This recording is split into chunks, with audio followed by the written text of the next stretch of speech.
Good morning, students of Old Rochester Regional High School. I'm your host, Daisy Pilgrim of Classic Authors Podcast. Our show today will be featuring two iconic authors, Kurt Vonnegut and F. Scott Fitzgerald, how about that, who have both generously offered their time to participate in a debate in our show, in which they will be asked questions about society and war and its effect on human beings. I'll just set us off right away with the first question out of 4. Okay. How are power and privilege distributed throughout society? You can start us off, Fitzgerald. Well, thank you for that introduction, Daisy Pilgrim. It's great to be on this podcast. You do a great job. Well, I guess I'll just state my opinion here. I believe power is and has always been given to those who are most wealthy, and what I mean by that is not just new wealth, not just anyone who's wealthy, but past generations over time. I think that people like that who have been inherently wealthy, they've controlled and had power and privilege over society since the beginning of time. Kings, queens, from the beginning of mankind, God. I mean, you can trace anything back to someone who is wealthy and who had wealthy parents. It's just how it happens. So, I really do believe that past generations, when they hand down their wealth, it's distributed to each successor, and that's who's in control of our society. And those are the people who are powerful. Well, Fitzgerald, I understand where you're coming from, and yes, the wealthy do have power and privilege. But that's just one instance. The wealthy who are put into the power are there by chance. Fate determines one's supremacy. Someone could just fall into the right circumstance and become privileged. The wealthy could be put there by chance, but the wealthy alone are the only ones to attain power. Poor people don't have any control within a society because they are tied to a job just trying to survive. The wealthy have options because obviously they can afford it, but they are also not as concerned with basic survival. They have a foundation and choices in life and are therefore able to influence things around them. The wealthy have the power of money, and money, I believe, is the true ruler of the world. With that, they can have consummate power, no matter how lucky or clever or talented any other person is. I agree, Fitzgerald. The wealthy are most certainly very powerful, but we cannot exclude those who have worked and been placed into fortunate positions of power, whether they are wealthy or not. For example, when I was a prisoner of war, our camp had accidentally received a surplus of supplies. The prisoners had so much food and protection that you would never have known that they were prisoners. They traded and were friendly with their officers, and they had a dinner table with a feast every night. They had these privileges not by their wealth, but by their luck. They were just fortunate to be put in that circumstance. There are lesser people who can arise with consummate power as well. In my novel, Slaughterhouse-Five, Roland Weary had power. For a time being, that is. He was confident, he had a warm scarf, boots, and was thick-skinned and healthy. He beat Billy and gave him orders when he was in Germany with the Scouts. Something I was trying to reflect within Weary was that although he wasn't smart or wealthy, he had power over his situation for a short time. His clothing and ego made him privileged overall between Billy and the Scouts. Of course he lost control when the Scouts left and he was captured, but his short ruling in the book expresses my point. Anyone can have power depending on the circumstance they are in. Next question. How should each individual measure his or her worth? Well, I believe people measure their individual worth by their material possessions and how they appear to the public. In my novel, The Great Gatsby, the main characters are overwhelmingly gaudy, you could say, which is used as a reflection of who they are.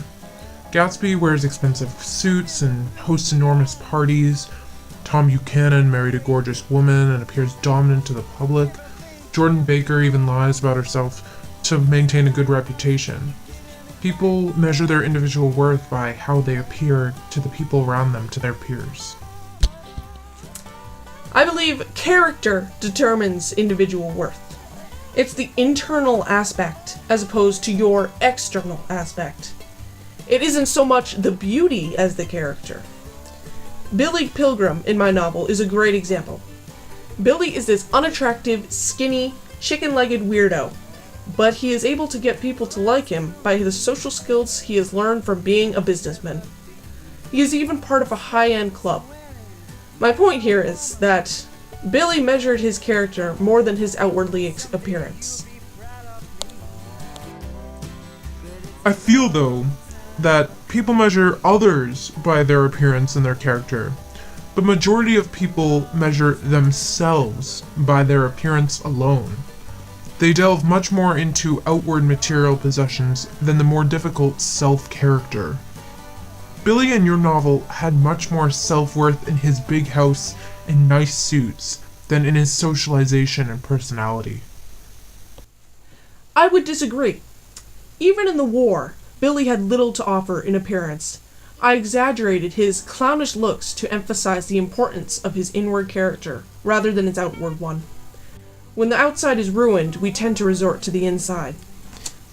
Billy had little to offer on both sides during the war. He had little to no character and wanted to give up and die. The point is not whether we have to agree to another's individuality or not. It is that one values himself by it. I believe that your novel suggests the same thing. Nick Carey looks shamefully at Gatsby and Tom, who valued themselves so much by their appearance. He suggested that Nick valued himself by his own character. He kept many books that he wanted to read and swore not to be judgmental. You even suggest it later with Gatsby's list, in which he writes down tasks for self-improvement. Beyond the outward appearance of the public, people really do truly value themselves from the inside more than the out. Yet, if we take a look at society presently, we notice that the world is corrupted by wealth. It is all that we are after. Outward appearances are the only realistic way people measure their individual worth. Now it's time for a commercial break. It's radical. Radical. Drink it. Next question. Why do individuals go to war, and how are they changed by it? Well, I believe people go to war because they desire something bigger. People are always looking out to make themselves stronger and more powerful, and war gives them that opportunity to be heroic, divine, mask themselves on the grounds of self-defense. It is all for personal gain. It may be true that there are some people who seek selfish glory from war, but I truly believe that most people are better than that. People go to war because it gives them a sense of duty. It gives them purpose. One does not just go into the battlefield with an empty mind. No, they do it to seek direction in life and fight for a cause. But you leave cause so broad and untouched. The true cause and direction of war is selfishness. Even in your novel, you describe the wealth and the power struggle over Daisy between Tom Buchanan and Gatsby. In that struggle, I would like to point out that was essentially the outline of war. Tom and Gatsby fought for Daisy, who represented purity, power, and glory. They made themselves bigger and better and wealthier and more luxurious to keep her in their control. Do you think Tom or Gatsby would plunge into war if it did not benefit them in some way? I admit to the latter. Edgar was a stark contrast to the majority of the soldiers in my novel, to suggest that his perfection is out of reach of the human race. I imply that no one is of such high standards. Humans are selfish creatures. That is simply a fact. Next question. At what point should the individual reject society's structures? Society is the gear of the watch. It is the movement of the people which conforms into one stable tick of the clock. But at some point, the structures of the gears become twisted and bent, causing it to work incorrectly and allow dirt and grime to sneak into its mechanism.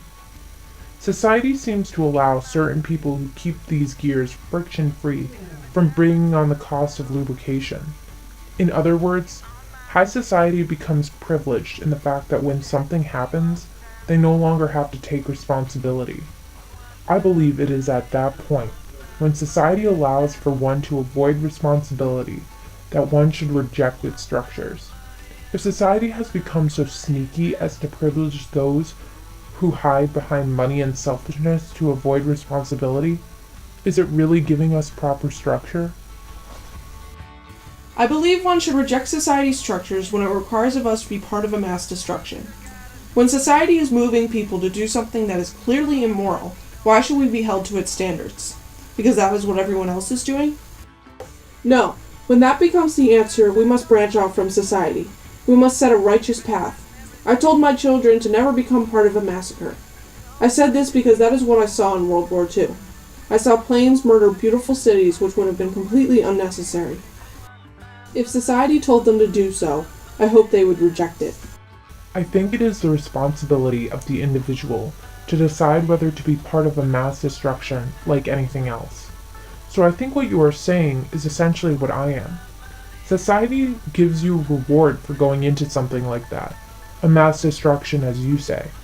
So when people refuse to stand out from what everyone else is doing and take responsibility for their actions, they are essentially accepting society's standards. Time's up! That was a great discussion, and I hope everyone listening learned something important from this. We will see you next time on Classic Authors. I'm Daisy Pilgrim here with Kurt Vonnegut and F. Scott Fitzgerald. Have a great day.